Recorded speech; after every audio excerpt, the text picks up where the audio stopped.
and it's more likely to happen if he's not focused on it than if he is. So I think he knows he's just got to come out and play, and we've got to get into a good rhythm offensively in the game.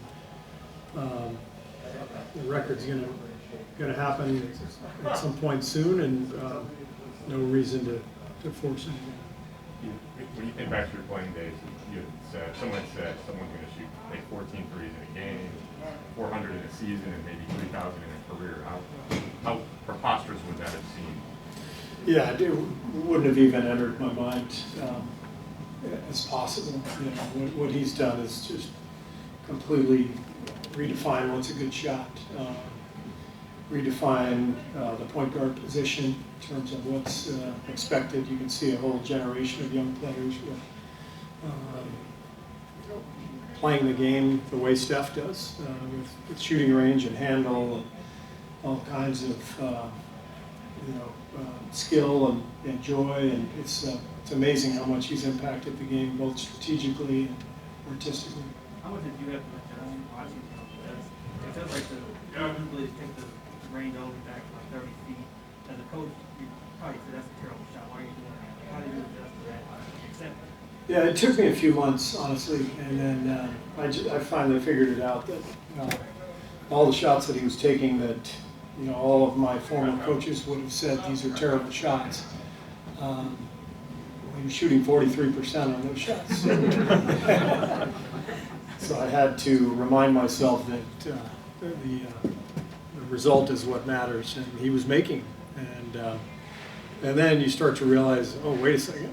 If they're going to guard him way out there, that opens up the floor. And then you start thinking, well, what else can we do offensively? And it's like opening a treasure chest, That's why the offense here has always been built around Steph, because he's so unique and he forces defenses into positions they're not used to being in. Was that something that happened over time, just gradually, that first season, or was there a couple games or a game where he did something and you kind of realized that? There's the one highlight you've probably all seen where he dribbles through 5 Clippers and they show me on the sidelines. That was the moment, honestly. When he took that shot and he made it, and then I saw myself on TV, I was the one who looked like the idiot. So, but honestly, that shot and seeing my own reaction to it, hearing the crowd, seeing our team, it was so powerful.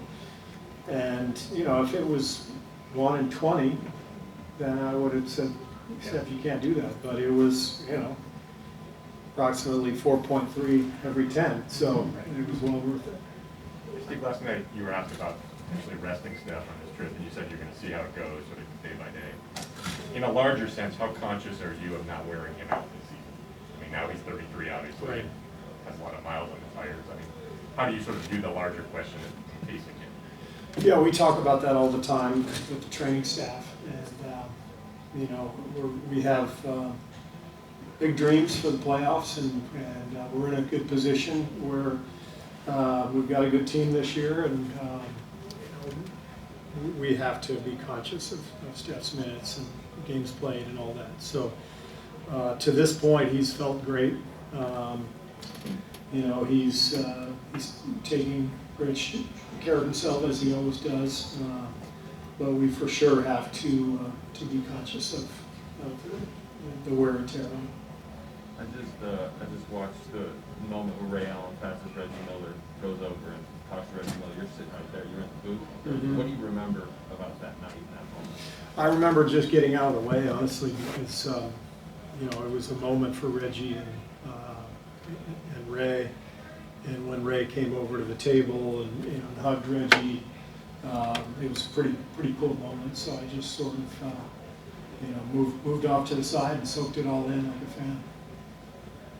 With the start you all have gotten off to this year, does this feel comparable to kind of the bigger years that you all have had in terms of not just the success on the court, but kind of the ancillary stuff, the circusy kind of outside stuff?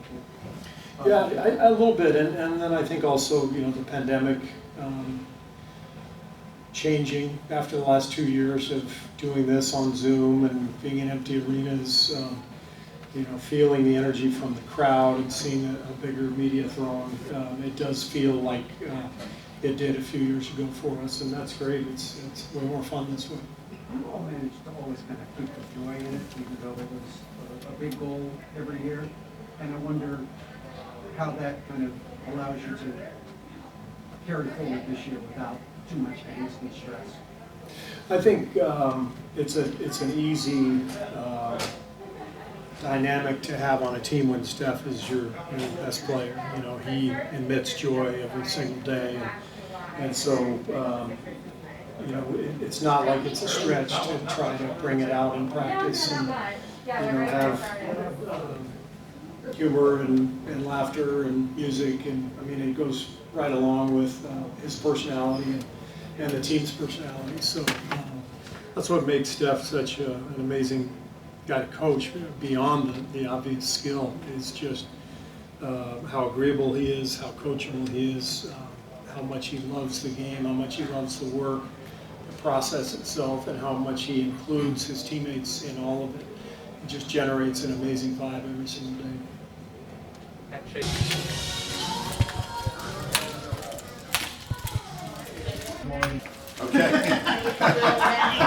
Might have to go pull out a little wider for him.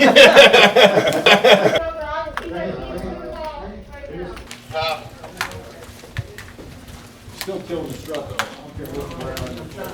No, you're doing all right though.